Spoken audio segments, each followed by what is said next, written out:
Good morning, fifth class. Today we will understand math chapter 10, writing ascending order questions और write in descending order. आपको ascending और descending order के questions को solve करना है, ठीक है। तो सबसे पहले मैं ascending order के आपको क्वेश्चन समझाती हूँ। जैसे फर्स्ट दिया 0.6, 0.9, 0.5, 1.5, 0.8, ठीक है। अब असेंडिंग ऑर्डर क्या होता है? बढ़ते हुए क्रम में लिखना है, यानी कि आरोही क्रम, ठीक है। जिसे हम आरोही क्रम यानी कि बढ़ता हुआ क्रम लिखेंगे, यानी कि पहले छोटा लिखेंगे, फिर उससे बड़ा, फिर उससे बड़ा, फिर उससे बड़ा और फिर सबसे बड़ा, इस तरीके से जब लिखते हैं, ठीक है। तो सबसे पहले हम इसमें देखेंगे सबसे छोटा कौन सा है। सबसे छोटा क्या है? 0.5, तो 0.5। फिर उससे बड़ा देखेंगे हम, उससे बड़ा है 0.6, तो 0.6 आ जाए। फिर उससे बड़ा देखेंगे तो इसमें 0.8, तो फिर 0.10 लिखेंगे हम।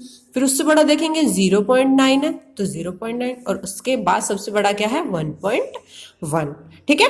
समझ में आया आपको किस तरह से करना है? पहले आपको सबसे छोटी, फिर उससे बड़ी, फिर उससे बड़ी और फिर उससे बड़ी और फिर सबसे बड़ी, इस तरीके से आपको ये नंबर्स को लिखना है, ठीक है। इस तरह हम राइट इन डिसेंडिंग ऑर्डर, ठीक है। अब आपको क्या है? अवरोही क्रम। ये क्या? असेंडिंग क्या? बढ़ता हुआ क्रम होता है और डिसेंडिंग क्या? घटता हुआ क्रम होता है। यानी कि सबसे पहले आपको इसमें सबसे बड़ा लिखना होगा, फिर उससे छोटा, फिर उससे छोटा, फिर उससे छोटा और फिर सबसे छोटा, ठीक है। इसमें बिल्कुल असेंडिंग से हम उल्टा करते हैं, ठीक है। फर्स्ट क्वेश्चन देखेंगे 0.38, 0.09, 0.96, 0.34, 0.45।